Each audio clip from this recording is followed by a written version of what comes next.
Sir Vijay Kumar గారు నమస్తే sir. నమస్తే సార్. సో విజయ్ కుమార్ గారు చాలా మంది ట్రేడింగ్ చేసేటప్పుడు టీవీలో న్యూస్ చూసి ట్రేడింగ్ చేస్తుంటారు. మరి టీవీలో వచ్చే వార్తల్ని చూస్తూ ట్రేడ్ చేయడం అనేది అసలు కరెక్టేనా? అది టీవీలో న్యూస్ చూస్తూ ట్రేడ్ చేయడం అంటే సార్ ఇల్లు కాలేటప్పుడు బావి తవ్వడం లాంటిది. ఇల్లు కాలేటప్పుడు బావి తవ్వడం. ఓకే, ఎప్పటికి తవ్వాలి, ఎప్పటికి అరపాలి మనం, అంతే కదా. న్యూస్ వచ్చింది అంటేనే స్టాక్ మార్కెట్ అనేది పెద్ద ఓషన్ సార్. ఓషన్ అది అంతే. మన individual traders can't compete with them, అదైతే పక్కా. మరి ఎందుకు ట్రేడింగ్ చేయాలి? మరి ఇంత పెద్ద ఓషన్ లో మరి చిన్న చిన్న మనం అందరం ఎందుకు ట్రేడింగ్ చేయాలంటే మనకంటూ ఒక సెకండ్ ఇన్కమ్ కావాలి. ఈ వచ్చే పోర్ట్ఫోలియో ఇన్కమ్ మనకు సరిపోదు, మన ప్రొఫెషన్ ద్వారానో మన బిజినెస్ ద్వారానో వచ్చేది సరిపోదు, కాబట్టి మనం ట్రేడింగ్ లోకి వచ్చాం.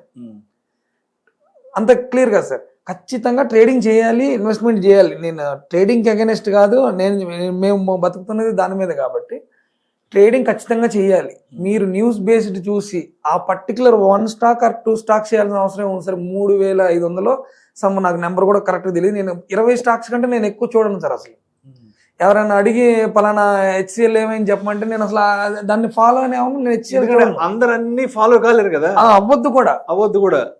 ఇప్పుడు ఇది జోదము, ఇది గుర్ర పందేలు అది అంటారు సార్. 10 గుర్రాలు బాగా పరిగెడుతున్నాయని తెలుసుకున్నారు 100లో. ఆ 10లో 3 ఎక్కువ సార్లు గెలుస్తున్నాయని తెలుసుకున్నారు. ఆ 3 గురించి తెలుసుకోండి, సరిపోద్ది. అర్థమైందా సార్? ఈవెన్ మనం గనక ఇది నిజంగానే గుర్ర పందెం అనుకుంటే 100 గుర్రాలు పరిగెడుతున్నాయి, 100ని మీరు ట్రాక్ చేయలేరు, మీరు బైనోకల్స్ పెట్టుకుని చూడలేరు. బాబు బాగా గెలిచేది ఏంటి? 10 బాగా విన్ అయ్యేటటువంటి stocks Reliance, SBI, Kotak bank, ఈ 10 మీద మీరు టైంని ఇన్వెస్ట్ చేయండి, జరగనివ్వండి. న్యూస్ బేస్లో దివిష్ ల్యాబ్ మీద జరిగింది, లేదంటే అదాని ఎంటర్టైన్మెంట్ మీద స్కామ్ జరిగింది, లేదంటే ఇంకొకటి టైటాన్ మీద ఇష్యూ ఉన్న వాటి మీదకి ఎందుకు? అందులోనే నువ్వు హీరో జీరో అవ్వాలని ట్రై చేస్తుంటారు సార్. మార్కెట్లో హీరో జీరో స్ట్రాటజీస్ అని కొన్ని ఉంటాయి సార్. రేపు మార్నింగ్ రిజల్ట్స్ రాబోతుంది, అది హీరో జీరో అవ్వాలని. మార్కెట్ ఎప్పుడు మనల్ని జీరోనే చేస్తుంది. You will never make hero in front of markets. అందుకని మీకు నచ్చినటువంటి 10 స్టాక్స్ని పట్టుకోండి. ఆ 10 స్టాక్స్ మీద ఒక 4-5 స్ట్రాటజీలు ఎవరి దగ్గర మా లాంటి ఇన్స్టిట్యూషన్స్ నుంచి నేర్చుకొని వాటి మీద అప్లై చేయండి తప్ప టీవీ చూస్తూ ట్రేడింగ్ మాత్రం చేయకండి. అసలు టీవీ పెట్టొద్దు అసలు. ముందు టీవీ ముందుండి ట్రేడింగ్ చేయొద్దు, న్యూస్ పేపర్లో చదివి ట్రేడింగ్ చేయొద్దు, న్యూస్ బేస్డ్ ట్రేడింగ్ చేయకండి, ఎక్స్పైరీ రోజు హీరో జీరో ట్రేడ్లు చేయకండి. ఆప్షన్ ట్రేడింగ్ ఎవరన్నా మాలాంటి వాళ్ళ వ్యక్తుల కమ్యూనిటీలో ఉండి మాత్రమే ఆప్షన్ ట్రేడింగ్ చేయండి, డబ్బుల్ని కాపాడుకోండి. సో ఇప్పుడు ట్రేడింగ్ చేయడానికి ఒక డేలో ద బెస్ట్ టైం అంటే ఏం చెప్తారు? బెస్ట్ టైం ఫ్రేమ్స్ ఒక 4 నుంచి 5 వరకు దొరుకుతాయి సార్ మనకి. ఇప్పుడు సపోజ్ బాహుబలి సినిమా ఉందనుకోండి సార్.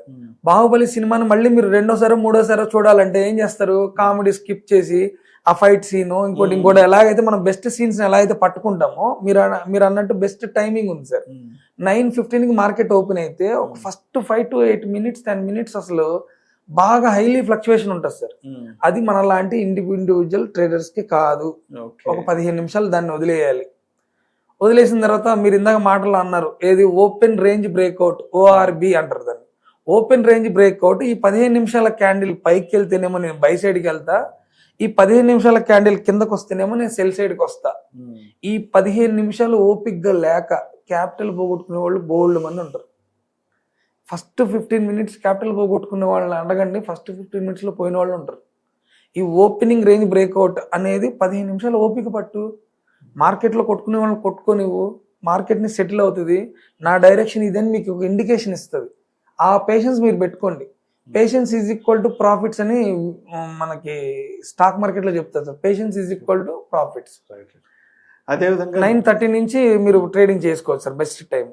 తర్వాత మళ్ళీ 1 to 2:30, తర్వాత మళ్ళీ 3 నుంచి 3:15, ఇలా ఒక 2-3 టైం ఫ్రేమ్స్లో మాత్రమే మీరు ట్రేడింగ్ చేయడానికి డిసైడ్ అవ్వండి.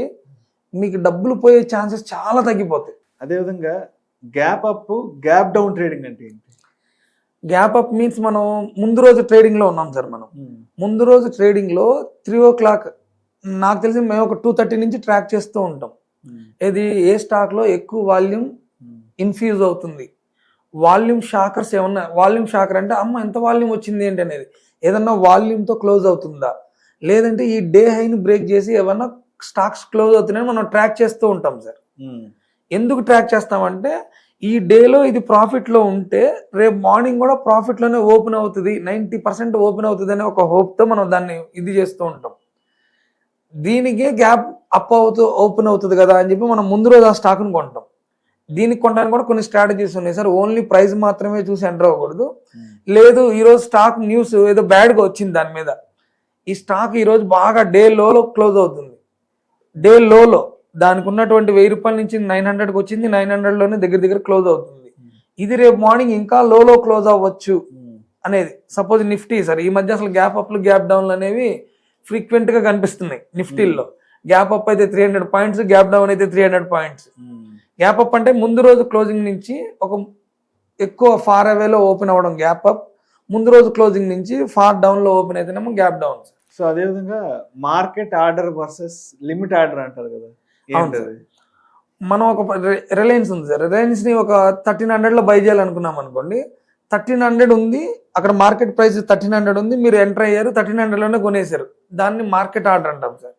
లేదు నేను 1320 దీని డే హై, ఏది ఈ రోజు రిలయన్స్ డే హై 1320 ఉందనుకోండి సార్, ఈ 1320 బ్రేక్ అయితేనే నేను తీసుకుంటానంటేనేమో దాన్ని లిమిట్ ఆర్డర్ అంటాం సార్. ఉన్నది ఉన్నట్టుగా ప్రైస్ లో కొనటమేమో మార్కెట్ ఆర్డర్, లేదు నేను some particular point of price వచ్చిన తర్వాత కొంటా అంటేనేమో limit order sir. So Vijay Kumar గారు, ఇప్పుడు ట్రేడింగ్ గురించి మాట్లాడుకున్నప్పుడు తప్పనిసరిగా రిస్క్ మేనేజ్మెంట్ గురించి కూడా మాట్లాడుకోవాలి కాబట్టి మన క్యాపిటల్ని అసలు ఎలా ప్రొటెక్ట్ చేసుకోవాలి? అసలు క్యాపిటల్ని ప్రొటెక్ట్ చేసుకోవడం మాత్రమే మనం చేయాల్సిన పని సార్. మార్కెట్లో మనం బై చేసినప్పుడు ఆ ఇండివిజువల్ స్టాక్ మూవ్ అవుతుందా మూవ్ అవ్వదా అనేది మన చేతుల్లో లేదు సార్.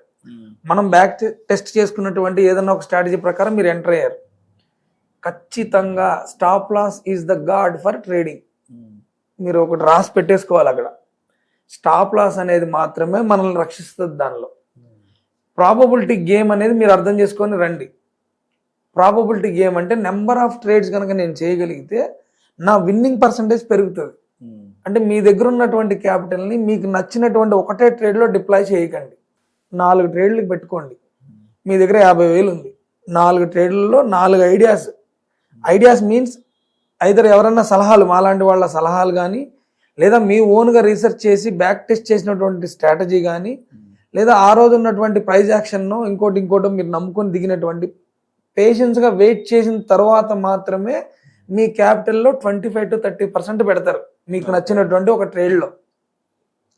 దీనిలో సమ్ పాయింట్లో స్టాప్ లాస్ వస్తే మీరు ఎగ్జిట్ అవ్వాలి.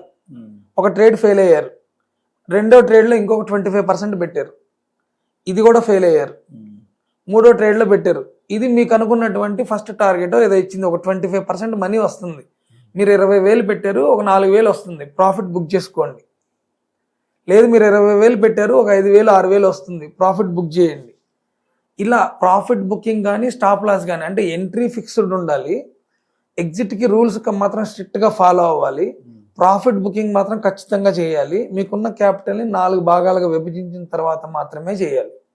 పొజిషన్ సైజింగ్ అన్నారు మీరు, ఈ ₹1,00,000 పొజిషన్ సైజింగ్ ఒకటే ట్రేడ్ కొనేస్తే గుర్తుపెట్టుకోండి, ఈ ట్రేడ్ కనుక నాకు రివర్స్లో జరిగితే నేను ఈ లాస్ని తట్టుకోగలనా లేదా, ట్రేడ్ రివర్స్లోనే జరిగిద్ది అనుకుని మీరు ఎంటర్ అవ్వండి. Expecting worst doing your best, ట్రేడింగ్లో quotation, expecting worst doing your best.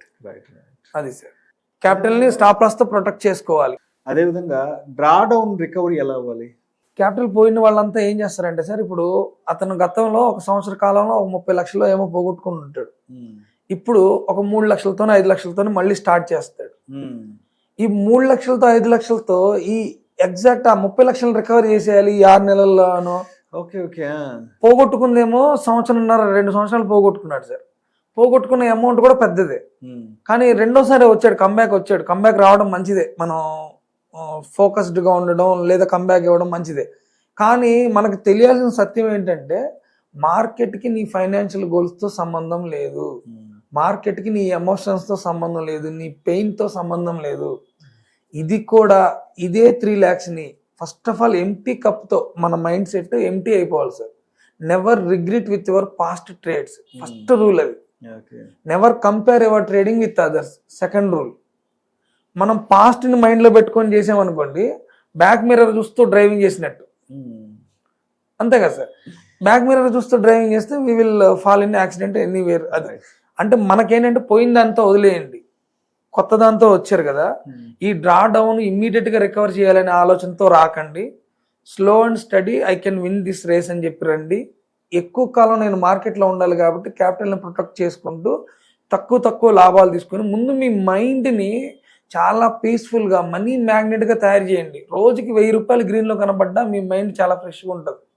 ఈ 1000 రూపాయలు మీ మైండ్కి ఏం చెప్తుందంటే market is there to give money to me అనే ఒక ఇదిలోకి వస్తారు.